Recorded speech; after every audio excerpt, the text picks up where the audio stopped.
Hello everyone, so welcome to episode 143 of Teh Tarik with Walid. I am in a special place. I am at TWC 2's Transient Workers Count 2, the headquarters. And with me I have the Vice President of Transient Workers Count 2, which is Alex Au, who is Alex Au. And he is of course more than that, he's a legendary activist in Singapore. And as well I have Jaya Anil Kumar, the Director of HOME, which stands for? The Humanitarian Organization of Migration for Migration Economics. Okay, yeah. Then I just found out what HOME stood for yesterday. I mean, I know what HOME is and what HOME does. So let's get to it. You guys just wrote a report to the United Nations, as this is part of the Universal Periodic Review, right? The state of human rights, specifically on migrant workers and their employment and healthcare and so on. So could you tell us a little bit, just briefly, what that report was about? So the Universal Periodic Review process happens every 5 years. So other countries basically sort of take stock of Singapore's human rights progress since the last review. And our last review was in 2021. So our report basically addresses human rights concerns with regards to migrant workers since that time. Yeah. Alex, anything to add? Actually, we need to go back a little bit before that. There is the Universal Declaration for Human Rights. I think it dates from 1946 or 48, which all members of the UN are supposed to live by. And this whole process, called the Universal Periodic Review, is meant to assess each member state's compliance with the Universal Declaration of Human Rights. And as Jaya has said, it's a cycle every 5 years or so. The Human Rights Council, which is based in Geneva, not in New York, will review a state's performance of human rights. Okay, so let's get to that. So there are two questions, right, that immediately spring to mind.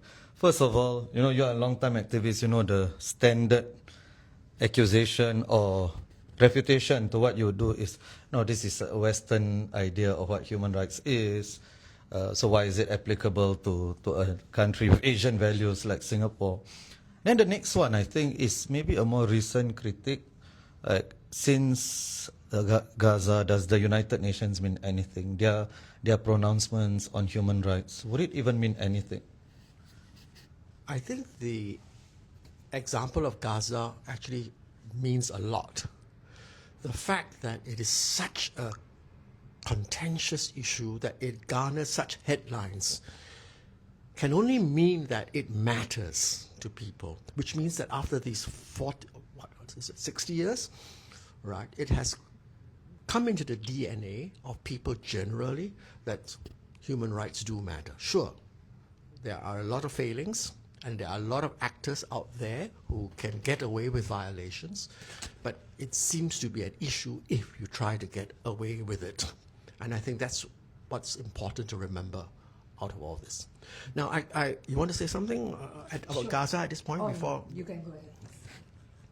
So, in the Singapore context, I think, unfortunately, in the early days of Singapore's independence, we had a more authoritarian, more setup, because I think fighting for survival was absolutely the #1 priority for Singapore. And at that time, a lot of the criticisms stemmed from the fact that Singapore was seen as falling short of political and civil rights. Now, see, there are many different kinds of human rights here, right? And a lot of the things that we talk about in terms of migrant workers don't actually sit in the realm of political and civil rights. But unfortunately, that's where the discourse was in the 1960s and 1970s, and it was therefore seen as Singapore against the world, or Singapore against the West, or like that. And I think that's how the term human rights got a little bit tainted. Has by that changed, particular you think? dialogue. Well, I'll leave it to Jaya. Has that changed? I mean, before that, maybe I'd just like to also respond to something, your initial question and something Alex has mentioned. Even with criticisms of the UN and all of that, general world institutions, the UPR itself is actually a process where other countries look at what is happening at Singapore and give recommendations. So it's also kind of like to take stock of what is best practices out there. In terms of particular issues, whether it's, for example, LGBTQ issues or migrant workers issues and other things. So, it's kind of like it's an opportunity to get a snapshot of what is really also happening in other parts of the world, and whether Singapore should follow suit in some of these aspects. I'm not a political scientist, nor do I follow or a historian, so I may not, be best placed to answer how things have changed in terms of the human rights trajectory, even for Singapore. But what I will say for migrant rights is that it is something that is extremely important for Singapore. We have a big part of our workforce consists of migrant workers. We cannot deny that. So it is important that we give them human rights, and like Alex said, it may not be pigeonholed as political or civil rights, but certainly they are labor rights. As a starting point, that's where we always start our discussions. And some of what we say also encroach onto their freedom of association, their freedom of speech, and all of that. So I guess my answer would be nothing is delinked from each other. You can't talk about human rights or any aspect of human rights in silos. When you talk about one particular issue, it is always invariably linked to something else. And I think that's the approach we take. Yeah. Right, okay, thank you. I do want to pick up on that. But before that, you mentioned that this is an opportunity for other countries to give recommendations and suggestions, maybe critics. Maybe Singapore also can do the same, right? But which other countries, which ones within the United Nations have a moral right to say anything, given that the international system has so terribly failed in the past? Why should we give any credence to, if America wants to say anything about human rights in Singapore, right? Why should anybody listen to them when they are the biggest violator? Or if China wants to say anything? I think the problem lies in your choice of words, moral right to criticize. In a community of equals, I think it's within the right of each member of that community to be able to comment on the behavior of other members, even if nobody is whiter than white, and nobody is beyond reproach. Even if that were the case, the whole idea is to collectively move the bar higher and higher by having a discourse among the members of a community. And here we're talking about a community of states. Sure, nobody is perfect, right? But some countries do better in other areas. And in that sense, they might have a bit of a moral right to say, hey, wait a minute, we're setting the best practice, or that other country is setting the best practice, so what's so difficult about you stepping up? That's how the process works. Fair enough. And I want to get to what some of these best practices are that we as a society are not practicing in Singapore. So let's get to the civil society and human rights, particularly on migrant workers. And you mentioned that it's very important to Singapore. I would agree. I would say that this country is built on the back of foreign labor, like quite literally. Yes. But Singaporeans don't see that, right? And I think the best anecdote I could give is during the 2020 general elections, when COVID just happened in the dormitories especially, it didn't become an election issue. Like even the opposition parties didn't raise it, which can only bring us to one conclusion, right? Which is it wasn't a vote getter. Means Singaporeans weren't talking about it enough. Singaporeans didn't care about it enough. Or am I being too pessimistic about it? I'm almost glad that it didn't become an election issue. Really? Why? I think it shows that there is probably not a lot of political capital that one can make out of migrant labor. That both the ruling party and the opposition party know that, yes, there are going to be certain things that need to be done. And if we politicize it too much, it gets hard to get those things done. There was a lot of action by the government in 2020. And most of those actions were certainly well-intentioned. And I think they did deliver the result in terms of stopping the infections in the dorms within a few months. You can criticize the details of how exactly that was carried out, but I think overall they had to do what was necessary, and I think it wouldn't have been a lot of benefit to politicize it in election slogans. So can I just, I don't know whether it's pushback or maybe ask you to clarify. What do you mean? If you politicize it, it's harder to get things done? Well, I think in the nature of election campaigns, you would have one side saying, let's do this, and another side saying, let's not do this, or let's do something else. I mean, that's how the thing tends to play out, right? And in the context of 2020, when it was pretty obvious that some things needed to be done, and at most it was a question of the degree, how forceful do you want to go about confinement in the dorms, or how much you want to push vaccination, how much space you want to give to the anti-vaxxers and all that. I don't see that it would have helped a lot if we made that an election issue where, you know, one side is forced to take a slightly more extreme position. Wouldn't the most important issues of any society, shouldn't it be settled at the ballot box? Well, see, in 2020, it was just a question of infection control, wasn't it? I mean, we're not talking about the bigger issues of the rights about their length of stay in Singapore, or their rights to what kind of job and what kind of salary. I mean, those are not issues pertaining to COVID. They are issues that unfortunately are still very much with us. Yeah. All right. Should those issues be politicized? Maybe my take on this is that yes, there was a lot of attention on migrant workers during the pandemic because of what was happening in the dorms, and you know, the first wave of infections were disproportionately affected the migrant workers. I think in general, prior to that, and perhaps even to some degree now, migrant workers are not quite a mainstream issue. Which means to say then it will take probably a lot more time and a lot more education in a way for migrant workers' issues to be discussed in the same way as other issues that perhaps come to the ballot box, whether it's jobs or, you know, cost of living and all of that.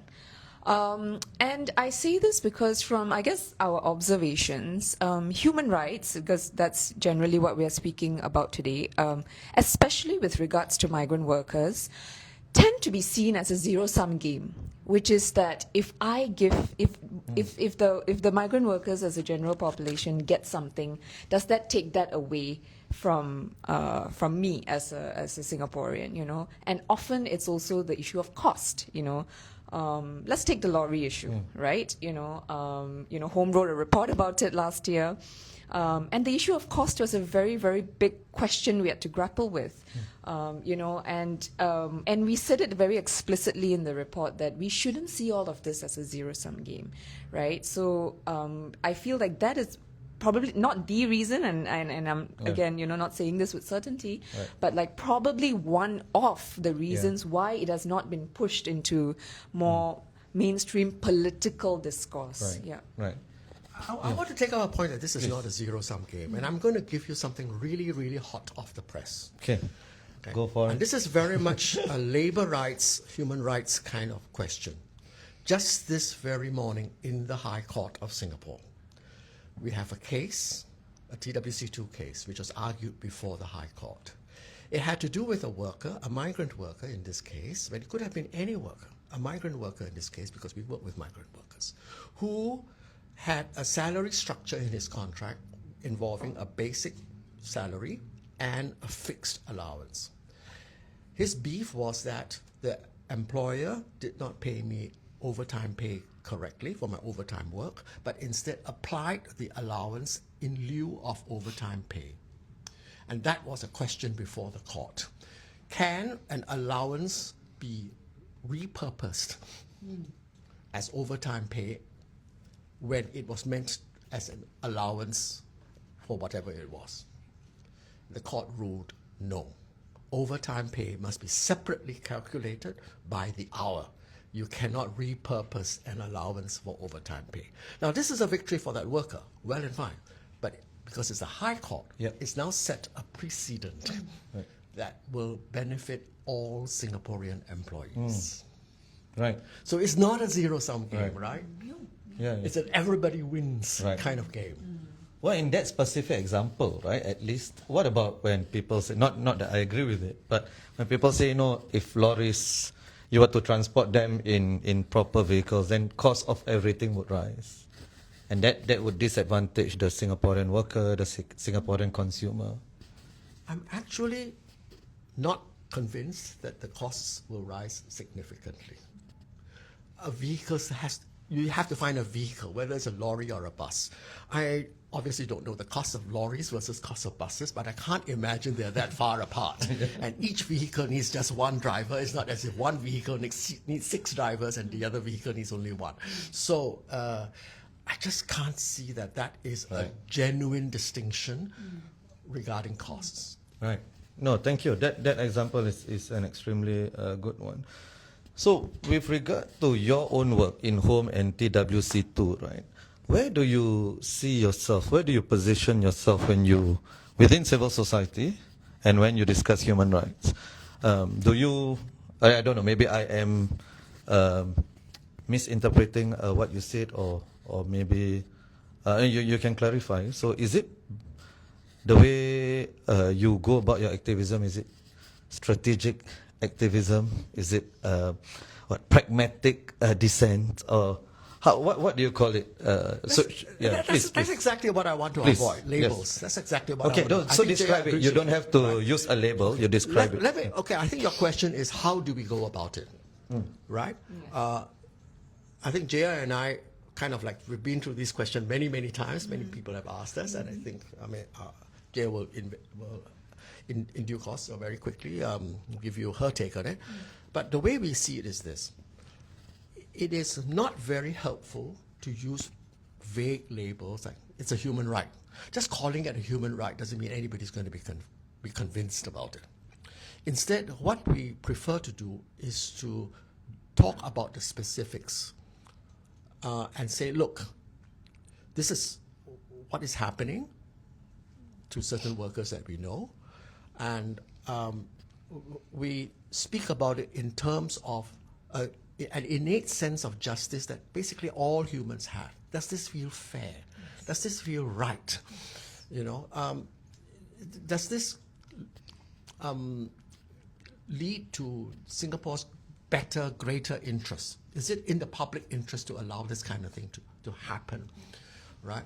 And then hopefully, we get a consensus in this country, specific case by specific case, that no, in this particular area we need to do something different, or in that particular area we need to do better, or we need something more strenuous enforcement of the law, because the law may already exist, but somehow it's not being enforced. So why aren't we enforcing it? And thereby make these incremental improvements. Whether you call it human rights or not, it's probably not that important at the end of the day. No, I totally agree. I think definitely our approach is what is right and just with regards to the worker. So, for example, if there is a law and it's not being enforced in the way that it should, we point that out. If we see a trend that's happening, with regards, if a group of 20 workers come to us, all with the same kind of problem, then we're like, there is a clear exploitation, perhaps, of the system by some employers. We point that out. So we don't ever go to MOM or any of the other, government agencies and say this is a on our day-to-day work, at least, we don't say, hey, this is a human rights issue. We say these are the problems, and it is wrong that someone is facing this problem, because our laws shouldn't be allowing it, or it shouldn't be enforced in this way, or there is some kind of gap that needs to be addressed. So that's the general sense we take. So I would say our work consists of what we do on a day-to-day basis, right? Like we're here in TWC2's office, there are workers outside, there are individual cases that we address vis-a-vis the worker. And then there are longer-term policy things that we recommend, because we think that if these are implemented, it is, again, what is just and fair, and what we believe will be a better system for everybody, you know. And Singapore's reputation. And Singapore's reputation, yeah. Okay. So, how do you position yourself vis-a-vis the government or the state? What is the... Because I noticed that both of you avoided that in the answer. Maybe not on purpose, but that was where I was asking from. We never heard the question. I mean, what did you understand by strategic dissent? I mean, it's not dissent against employers, right? I mean, that was where I was coming from. So, is that, how do you There will position always be a yourself? tension between civil society and government. The moment you see any country where there's no tension between civil society and the government, something is wrong. Doesn't that happen a lot though in Singapore? No tension, between some civil society Does it mean groups? that something's wrong? No? I agreed, 100%. Right? Yeah, Because without tension, without that dialectic, how do you make progress? yeah. Right? That's how it should be. When everybody is, I mean, even in say corporate boards, I mean, there's a term about, you know, everybody's kind of echoing everybody else around the boardroom table. I mean, is that good for the company? I mean, you know, echo chambers are not good. Yeah. It's same thing for a country as a whole. I think we agree on that, right? So there will always be tension. Now, when does the tension manifest itself? It can manifest at a very individual level. We can point out to the government that, as we do almost on a daily basis, that in this particular worker's case, the official's response has been inadequate or Can be better. can be better. Yeah. All right? Or something else that needs to be done but is still not done. Why not? Let me give you an example, okay? We have, right now, even as we speak, I think, if I'm not wrong, several workers were laid off by their employer. Under the law, the employer is supposed to house them until the dispute has been resolved and they are properly repatriated. And that's in Singapore's interest. We don't want homeless people sleeping on our streets. We don't want a public health problem of people with nowhere to wash. So the law is in place that the ex-employer shall continue to house these former work permit holders until such time as this case is resolved and they are sent home. And yet the employer is doing it by putting them in hotels, different hotels, different day. And the workers have to check out of the hotel at 10 a.m., 11 a.m., no later than that, carry all their belongings here, there, and there, and they are only informed of the next hotel, something like 4 p.m., 5 p.m., sometimes even 9 p.m. All right, so they are homeless between 10 and 11 and 9 p.m., and then they are moved into the hotel. And we've been complaining to MOM that this does not meet the meaning of the legislation, the obligation to house. Yeah. Now, I can imagine that the employer is actually paying more in terms of hotel costs than in dormitory costs.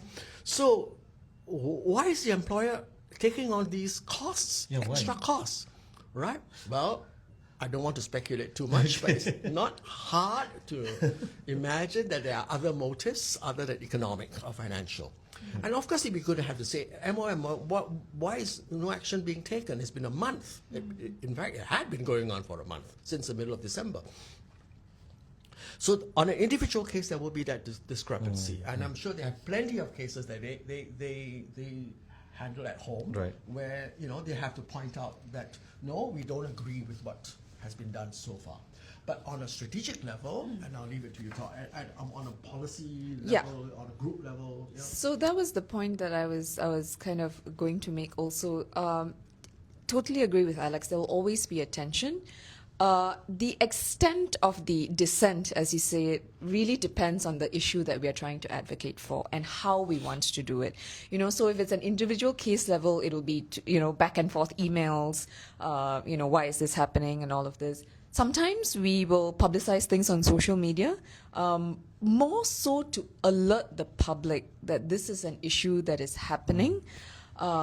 We think that it deserves attention. It is not in any way to shame or to kind of, make anybody look bad, but it's really to say, look, this is our migrant worker population. They are important, but for some of them, this is the kind of treatment they are being subject to, right? And then there are other ways like joint statements, for example. If we feel like this is an across-the-board civil society issue or something that more migrant groups should come together to speak about, then we do joint statements and all of that. So I think it is strategic in a way that I think both Home and TWC too, our approach is that we never back down from a fight, but we just sort of see how the fight needs to be taken. Yeah. Okay, thank you. So for this universal periodic review, right, what do you expect? What do you hope will come out of this? What could international institutions realistically do with regard to the human rights situation in Singapore? The Singapore government especially is notorious for even doubling down whenever there's external criticisms, right? For instance, on the death penalty, and then challenging people to debates and so on. So what would be the outcome that you expect from this? Yeah. Go ahead. I'm not sure I agree with you. Really? Okay. Go ahead. Please disagree. Yes, they used to have a reputation for doubling down. But I think they have mellowed. Give me examples. They did respond to the death penalty criticism of many, many years ago, and they then changed the law to say, okay, we're going to give some discretion. That is true. That has changed a little. Right. Yeah, so yeah, they yeah, do respond. Right. It may take a lot to get them to respond, Right, but they are not as immovable as one thinks. Right. And even in the area of migrant workers, right, we have seen progress over the years.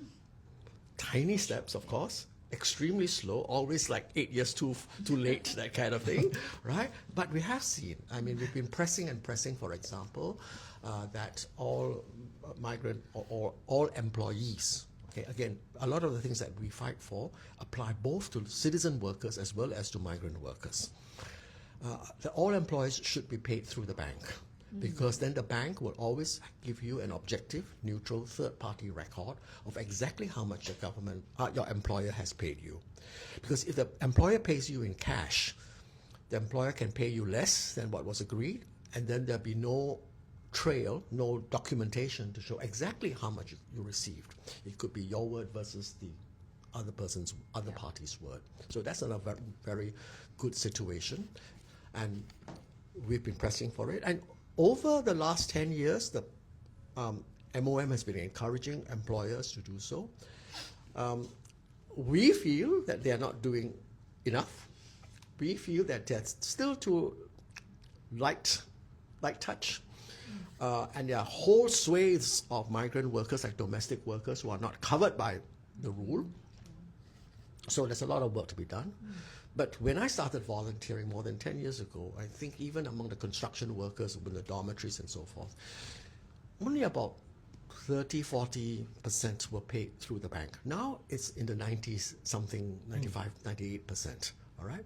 So there's been progress. So, they never really disagreed with us in principle, but the disagreement was what is the correct pace.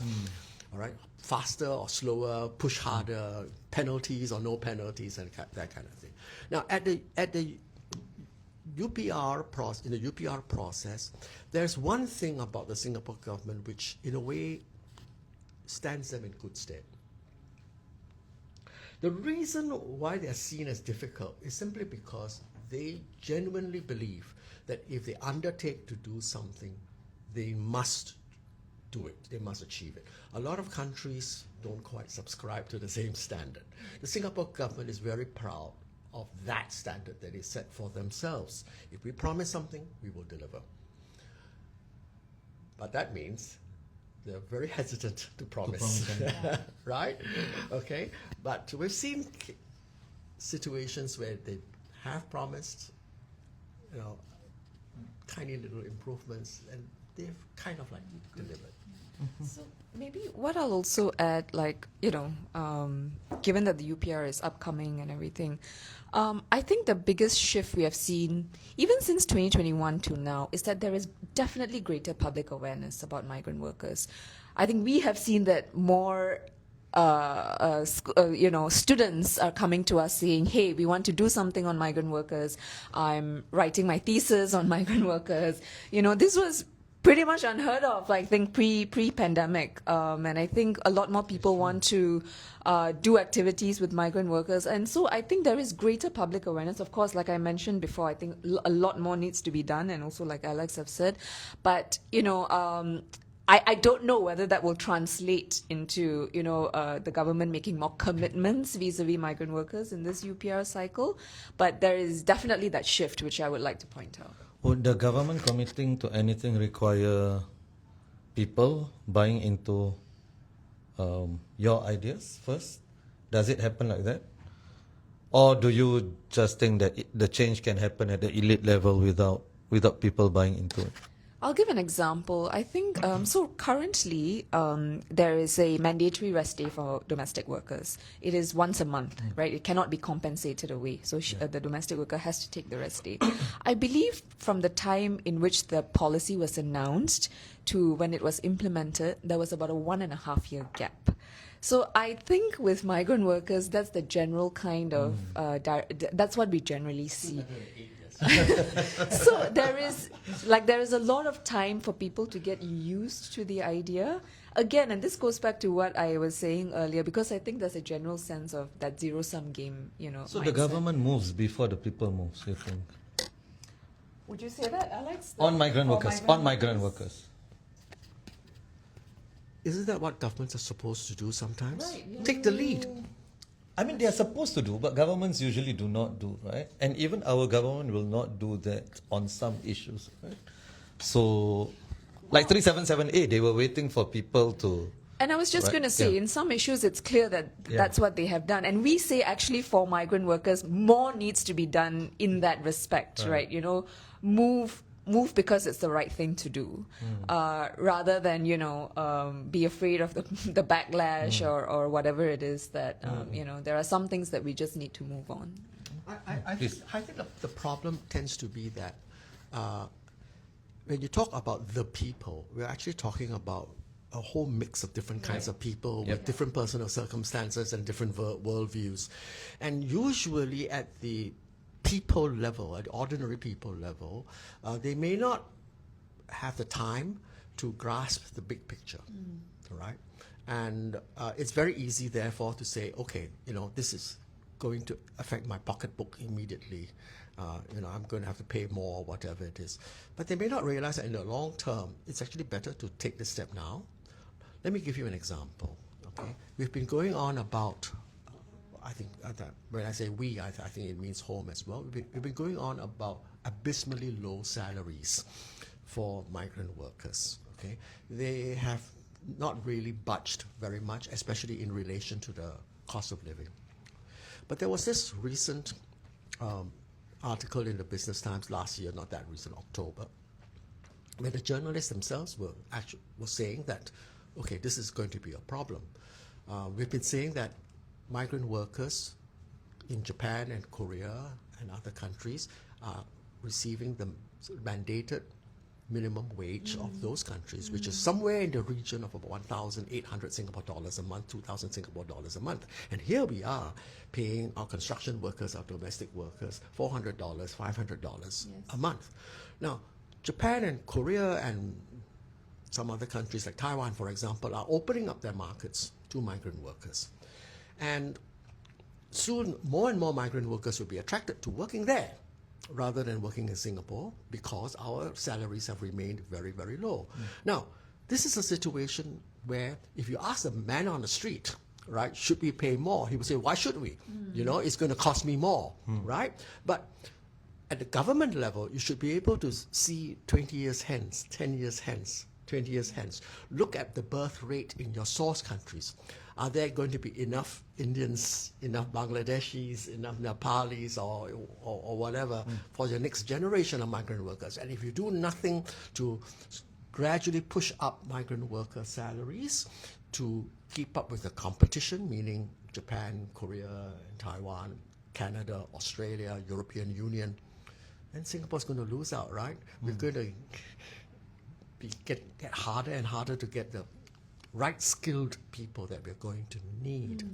So here's a case where sometimes the government needs to take the lead and not just say, let's wait for public opinion, because public opinion will tend to be more short-sighted and take the more short-term view. Wouldn't the danger of what you just said, wouldn't that lead to a bit of an elitist mindset in civil society also, right? It's almost like civil society it's sounding like the government also, right? The people don't really know. We are the ones who look at the long term. wouldn't that be the danger? I don't think civil society has ever said, we accept that we have one standpoint. And I'm going to talk about the lorry report again, apologies. But we made that clear. We said, look, we don't have the facts and figures. We don't know what is the cost of a bus versus a lorry. But we are sure the government's able to calculate that cost and then, see. Because we've asked, can you please quantify the cost of what exactly it's going to take for us to move to a transition for? And we've said, well, then can the government also provide subsidies, right? We collect a lot of levies. So, can some of the subsidies perhaps come from there? At least to lubricate the transition. Yes, to assist and to lubricate the transition, as Alex put it. So I don't think civil society has ever taken that position where we claim to know the answers, because genuinely we do not. And in fact, a lot of the work we do is asking for answers, so that we can make more informed recommendations, and also where there are compromises, but we want to do that in an educated way. And I would just like to touch on also Alex's point, looking at the long term and looking far ahead. I do think that in terms of if we are going to continue relying on migrant workers for our economy, for our construction and most of the very crucial industries, we need to start thinking about in some countries they allow, I'm just quoting an example, like family unification for migrant workers. So workers are able, basically Singapore has competition. So we are still a very attractive country Right. for them to work with. We are safe, good salaries, all of that. But there is a long term, and this is where the human rights element, whatever you want to call it, will come into play, even in the minds of the worker when they're trying to determine where should I go. Yeah. Okay, fair enough. I think that's persuasive. If there are any good questions, you can read them out to me, and then it's at any point in time. Okay, just let me know. Yeah. Okay. So let's talk about, which we already talked about a little bit, right? The role of NGOs and civil society in Singapore. I think there are layers to this question, because a lot of times civil society, whether it's organizations, whether it's individual activists, their primary obsession, okay, not primary, but one of their obsessions is the relationship they have with the state, or because you cannot be resisting too much, you'll get into trouble, and especially if organizations, whatever it is, it can be denied. Your status, whatever it is, can be denied. But you also don't want to cave in, because then there's no point to having a civil society. So that balance, right? What is the role of civil society, having been activists yourself, you think, in Singapore, in this wider political system? Different actors in the civil society space will choose a different point in that spectrum, in that scale, in the continuum. Speaking for TWC2, we have a service side to our organization. We cannot commit harakiri because we feel we owe it to the migrant workers who are our constituency to continue to exist in order to continue to extend our services and assistance to them. But at the same time, it is because we extend our services to them, because we meet them on a daily basis, and because we see hundreds and thousands of them in the course of a year, that we have a good feel of the ground, which informs our suggestions, our recommendations, and also prompts us to ask the right questions. So, staying alive is important to our work, right? Both and that individually means- and organization, right? Yeah, that's because we're also a service organization besides doing advocacy. Yeah. However, if one did not have a service side, one can be a whole lot more radical, all right, and push your agenda more stridently. So again, it depends on the actor. But don't you think that most big civil society organizations have gone down the path of services, and that may make them a bit more circumspect?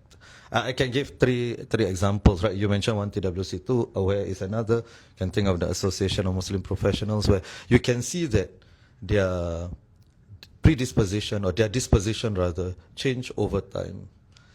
And it's because of the services element. Is there any way around that? I don't know why she keeps on passing this to me. Your response to your question. Okay, I mean, I can take it.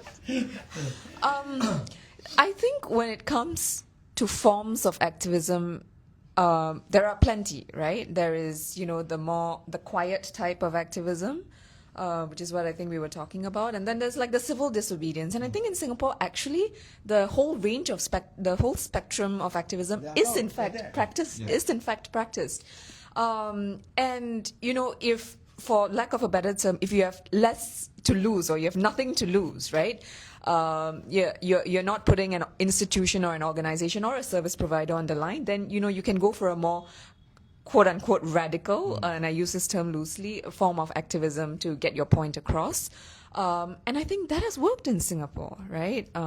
Service organizations like us appreciate that they are able to do something that we might hesitate to do. Yes. All right, we don't disagree with them, but we're just not the right ones Because to we can do come it. into that space after it is opened up. Of course, we also have, I think, a duty to push and to open up the space, and we do in the way that in any way that we can. But I think it's about, and I will say this, I think Singapore it is quite good. Like in Singapore, like some activists have been pigeonholed as good and as bad. And I think what we need to be united about is to not conform to or agree with these labels. Yeah. Even you mentioning radical, right? That's relative, right? Yes, a moderate, absolutely. That's why I put it in quote unquote. Yes, I think you were careful to do that, because a person who's radical becomes moderate when there's somebody to their left, right? Yeah. And these labels, we know how it is, right? The good activists, bad activists, which of course is not unique in Singapore. A lot of countries do it as well. So for NGOs and civil society that speak on human rights, and for me this is, I guess, my personal obsession. Since 7 October in Gaza, it's very difficult for me to take any organization that purports to talk about human rights, or any activist that says that, but they've never said anything on Gaza, or they've never said anything on Palestine. And I feel that this is perhaps my biggest disappointment with how many organizations in Singapore, organizations that I used to respect, I still do, but somehow they have not said anything. Do you think this is fair for me? Do you think this is a fair criticism I have of the state of civil society in Singapore? Because for me, like, if you cannot say anything about this, it's a live-streamed genocide for me, then what other human rights are you going to talk about, right? I think you have touched upon a very important question here. And there are many ways to cut it. The first is, personally, I totally agree with you. It is what has happened and is happening in Gaza is unconscionable. But notice how I have to begin my sentence with personally. Yes. I can also say that if I know my colleagues in TWC2, just about everyone of them is going to give you the same answer, that personally it is unconscionable. But as an organization, we have a constitution. And our constitution requires us to stick to our knitting. We deal with migrant worker issues. We are not an all-purpose civil society organization.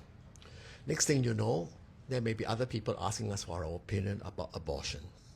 There may be other people asking us about our opinion about national service for females. What is your opinion on? No, I'm kidding. I'm kidding. Right? So, in order to keep our house in order, TWC2 at least, we're very careful to stick to our knitting as an organization. The organization does not speak on issues outside our constitutional remit. I think that's very fair. Yeah, sorry. But yeah, go. What Singapore lacks, really, which is why maybe you're so frustrated, and I kind of agree with you. What Singapore lacks is a part of a civil society or actors in our civil society that are interested in affairs outside Singapore.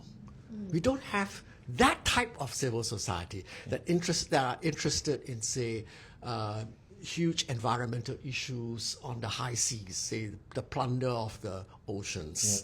We don't have, as you say, civil society actors who are interested in, say, mercenary wars. All right, or what's that? The diamonds, what are they called? Blood diamonds, and things like that. As a result, The you're young probably people don't know frustrated. what we're talking about. Okay, Blood you have diamonds. to explain There were blood only diamond. people in the night who watch 1990s movies. They Yeah, and so you find no one speaking out because nobody has that remit. No, thank you. And I think, sorry, before I get to Jaya, I think that's very fair, and I think that's a useful clarification. Thank you. And my frustration is not with organizations like TWC2, which sticks to its lane, right, and only comments on migrant worker issues.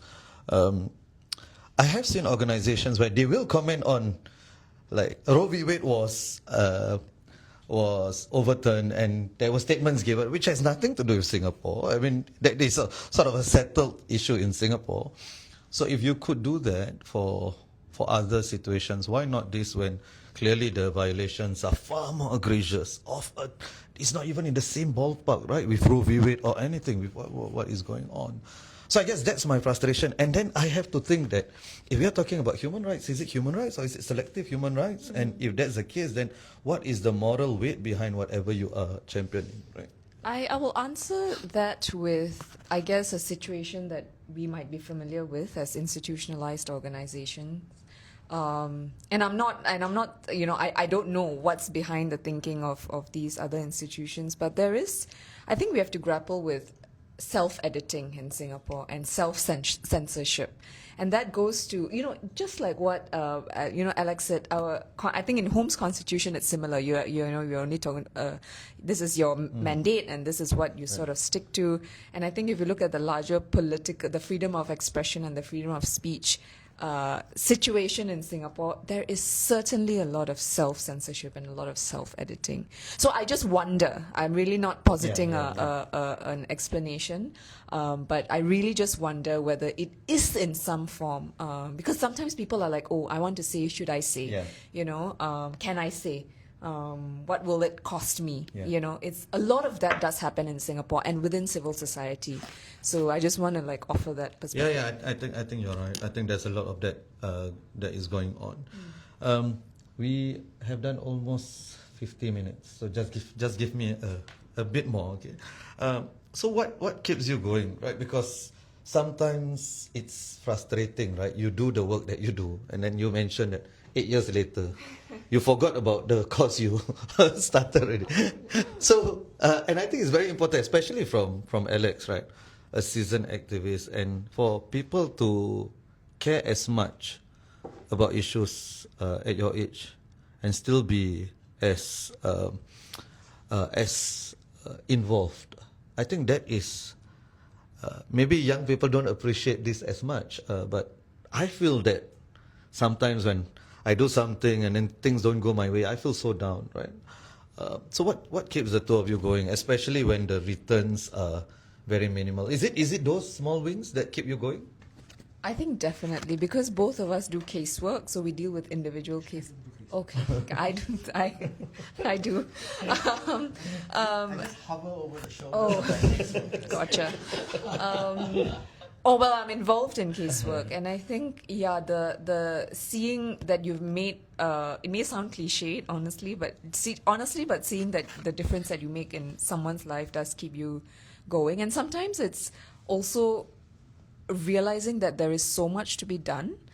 That is also, I think, what keeps me going, at least, to think that actually, there are so many things that is not working for migrant workers that I think needs to change. So that really is something that keeps me going on a day-to-day basis. Yeah. I'm sure you guys have followed Parliament recently, right? And for me personally, and maybe you don't have to answer this question because it's in the realm of electoral politics, sort of. After we have heard promises of more openness, and then we see what happened, what transpired during the leader of the opposition debates, right? That was deflating for me. After everything that's done, after more promises that the new prime minister makes, and then we see like a return to old politics, right? That's deflation at the macro level. I'm sure you see more of that at the micro level. So when that happens, your motto is, there's much more to be done, instead of, oh my God, like what am I up against? No, I mean, we have those, oh my God, what am I up against, my goodness kind of moments, but I think we have strong community, like within the organization. There are people who are like-minded, who support each other. We have both staff and volunteers who care very, very much about the issue. We have interns as well. So and it's so like when you have a deflating moment, as you put it, you're not in it alone. You're sharing it with a colleague. You're sharing it with your supervisor, your volunteer. We all collectively feel the same. So it becomes a bit. It cushions the blow a little bit, and so yeah, that helps. Yeah. Those interns are the one that designed this, by the way. It's not mine. Just yes, Alex. Deflating moments are very valuable. How so? This is somebody speaking to you from experience. Yes. It reminds you how much there is left to do. I find that it tends to energize me to say, oh shit, we're going to have to. It's like failing your first time. I'm going to have to try again. And you might succeed the second time or maybe the fourth time.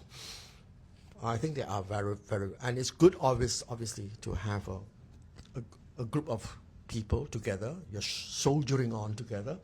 So it's deflating to all. And they should be seen for the value that they actually have. But I'll answer your question about what makes me carry on, for example. And I'm going to give you a surprising answer. It's probably got nothing to do with the cause. I could possibly take on any cause and be what I am. Okay, I just feel that it's good for my health to remain very active as I can.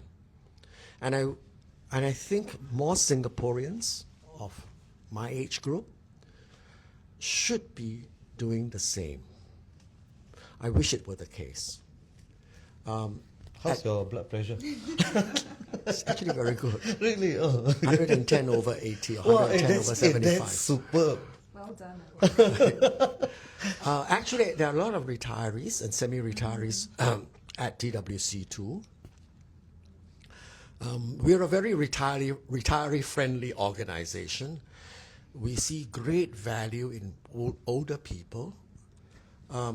They bring a lifetime of experience, Yep. of maturity, the ability to handle ups and downs and disappointments. You know, we fight a case and then, oh, it doesn't go the way we want it to go, but they can absorb the shock and then recover. I think that's really very valuable as a feature.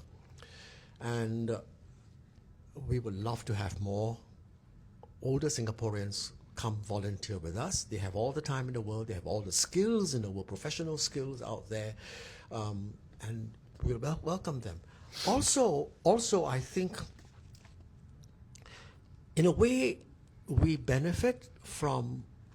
I'm going to end on a slightly different note here. Please. Okay? We benefit from the fact that Singapore has been well governed for the last 2 generations. And that means we now have a whole crop of older people who are relatively well educated, good health, have had good careers, and therefore have acquired a lot of skills in their careers. So we really ought to have in Singapore a far more vibrant civil society than we do now. A lot more issues, a lot more organizations, because I think Singapore actually has that pool of talent of people with now the time, maturity, the expertise, the connections, the relationships, and financial independence. So, No, that is so refreshing to hear, because I feel that sometimes in Singapore we worship youth too much. No, when it's no, really older people, the native saying, right? Young people walk far. Natives, Yes, natives. young people. No, not natives of Singapore, native Americans. So, young people walk fast, but old people know the road, right? So I think that's really refreshing. So, final question: if you were Prime Minister of Singapore, 3 policies that you would change, like quick fire, with regard to migrant workers. Including domestic workers in Yep. the Employment Act, allowing them to change employers freely, Okay. and better regulation of No time limit for that, or What do you mean? changing employers? With clear notice periods, Okay. stipulated notice Okay. periods, and better enforcement of recruitment fees, like it's a cross-border issue. Okay. Hey, what was the first one? That's only two. Domestic workers in Employment Act. Okay. Yeah. Okay. All right. Okay. Thank you. the first and the second would be the same as what Jaya says. It's absolutely important to do something about the horrendous fees that low-wage migrant workers find themselves having to pay to buy their jobs in Singapore. That is actually corruption. Could you in elaborate all a bit? its Because I forms. think a lot of people do not really understand this. The average That's- construction worker coming to Singapore for the first time pays something in the region of 10,000 to 15,000 Singapore dollars for his job.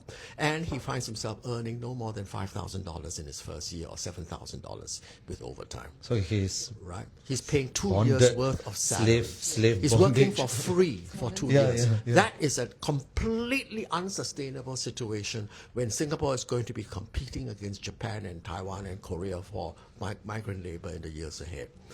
The second thing, of you course, use the word corruption to describe it is corruption because we know where the money goes to. Right. All right? Not the government, no. Right. I'm not talking about ministers of that kind of corruption, no. Yeah. I'm talking about the fact the that there are employees, all right? sorts of middlemen who are the brother-in-law of the employer and that kind of thing, and the employer themselves will take money through various arcane banking channels. So that is just simply, I mean, it's a simple question to Singaporeans, all right? You're a citizen of Singapore. Would you tolerate a situation where you have to absolutely. buy your job if you're going to be a teacher? Absolutely not, Or if that's not acceptable to you, why is it acceptable to another person just because he's born in a different country? All right. The second thing would be, yes, the bargaining power needs to be improved, and that bargaining power comes from the freedom to switch to a different employer with normal notice periods, blah, blah, blah. Because once a worker can walk away from a bad employment situation, then the bad employment situation will not persist. You see, things will self-regulate. Right now, what's wrong about the Singapore system is that we allow abuses to happen, and then we say, oh, the government needs to get in to solve the problem. That is absolute nonsense in terms of taxpayer money. All right? Why do you even allow a problem to surface and then spend taxpayer money to employ more bureaucrats? And I tell you, we've seen MOM officers work till 9 p.m. at 10 p.m. trying to solve problems, because that's when they call the worker. Okay, so why is the MOM officer working till 9 p.m. and 10 p.m.? You know, this is not the right way to run a system. You should have a system where it self-corrects as far as possible, so that you don't have to have somebody else stepping in to solve the problem. But the third thing I would like to see is a situation where we have fewer migrant workers, not more. Okay, we need to push real harder at going up the productivity and technology scale. I accept that Singapore is a small country. I accept that there's a limit to how many human beings can live on this island. And right now, I think we're being very wasteful because they are very cheap. So you think, again, there will be self-regulation. If it's higher, we pay them higher, employers won't be as wasteful, there would be fewer migrant workers. As Jaya said earlier, there are a lot of these things are connected. Okay. A lot of food for thought. Thank you so much, you both, for not only for the report, but also for, oh yeah, there's a question, is it? Yeah, please, go ahead. So one from Wayne, it's a bit of a step back. He's asking what constitutes human rights in your organizations. The second one is from Mani Shankar, who asks, what are the issues which are overlapping between migrant and Singapore workers? Okay. The migrants and Singapore, I think you gave one example just now. Maybe you could give another example. What does human rights constitute in your own organization? I think we alluded to this earlier. Basically, whatever feels right. I mean, there's many different ways of looking at it. Innately, as Alex pointed out, what is right and fair. Sometimes it's really as simple as asking, is this a situation that I will subject myself to? I will give, when you go to your workplace, do you expect your employer to take your phone from you? But that's what happens to many domestic workers, right? And that's something that has no law on at the moment, So for me, that is what is human rights. Yeah, I think in terms of the overlap, did we mention minimum wage? No. Something? No. Yeah. So I think minimum wage is something that across the board. I know there are, and again, I'm not an economist, but I think having a baseline salary. So I always feel that the biggest stumbling block to minimum wage is actually the refusal to pay foreign workers that amount. And even in the opposition parties, right, their idea of the minimum wage doesn't include. Because for the migrant workers, there's also the levy that the employers are paying, which can go up to, I think now $900 for one worker. So again, interconnected, to why we are paying the levy, which is why wages are stagnated, wages are depressed for migrant workers. But of course, when you say minimum wage, we also have to look at how much levy is being paid and adjust accordingly. Fair enough. Thank you. I think that's that. So you may have to remind me what those two questions are. Human rights definition? I think it's a bit of a fallacy to say that, to think that anybody can define what is a human right and what is not a human right. It will be quite obvious at its narrow core and a bit more debatable at its margins. Is a minimum wage a human right, for example? Okay, some of us might say yes. Some of us, including TWC2, will say no. Oh, really? Right? We don't define it as a right. Okay? A fair wage may be a right. Okay? But then what the hell is fair? Is economically fair? What is a market rate? I mean, again, even that is a problem, right? I mean, but if you do something, then I should compensate you appropriately. But that appropriate is another question. There are certain things which are very obvious, okay? Taking away a phone, depriving a person the right to communicate, confining a worker, locking the worker up in the apartment and not allowing her to leave is a problem. Obviously, these are constraints on liberty, a basic movement. the right to seek help, for example, to disallow a person from seeking assistance, for example, medical care. I mean, that really goes into big no-no territory. We have to leave it undefined, unfortunately. That's my answer to that question. And there should be a healthy debate as to what the priorities are, because there must be priorities, as in any governance system. And the other question was about, about citizens and citizens. What benefits? Yeah, the overlaps between. Sometimes what we do have overlaps with Like the High Court labor case force, today. like the High Court case. Sometimes what we do, for like when we talk about recruitment fees, that is an issue very much confined to migrant workers, right? But there are actually many areas where there is overlap with the welfare and the well-being and the rights of citizen workers. Another one that we are beginning to be very interested in, because we've seen a lot of cases recently, would be food and beverage workers who work 7 days a week. We have workers who worked every Sunday or every rest day for the better part of a whole year. In other words, they've not had a day off on their own. These are migrant workers? Or? Right now it's a migrant worker. But you know, in a lot of our food and beverage businesses, Yeah. migrant workers and local workers work side by side, right? Yeah. So I think it probably happens to Singaporeans as well. right. Yeah. So to the extent that we address this issue for migrant workers, I think we set a higher standard as well for citizen workers. Oh, excellent. I think the biggest takeaway I hope people get is that if a lot of times if migrant workers' rights are fulfilled, it will positively affect Singaporeans.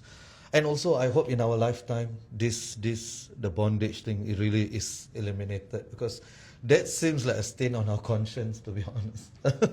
Okay, thank you so much to the two of you, and thank you for the work you do. Good afternoon, everybody. Bye-bye. Thank you. Oh, just All that is going to go in.